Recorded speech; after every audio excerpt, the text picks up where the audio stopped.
সিরিজের দ্বিতীয় টি-20তে 2 উইকেটের জয় পেয়েছে বাংলাদেশ। রোমাঞ্চ ছড়ানো ম্যাচে শেষ ওভারে জয় পায় টাইগাররা। বোলারদের দারুণ পারফরম্যান্সের পর ব্যাট হাতে ভালো করেছেন জাকের, শামীম, সোহানরা।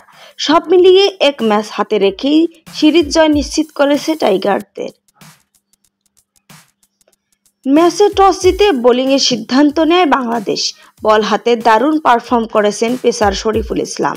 শুরু থেকেই কিপ্টে বোলিং করেছেন এই পেসার।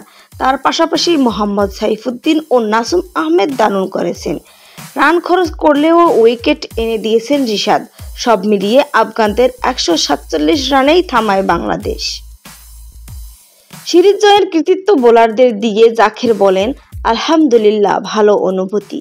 আমরা দল হিসেবে ভালো ক্রিকেট খেলেছি এবং আজকে আরও বেশি গোছানো ছিলাম।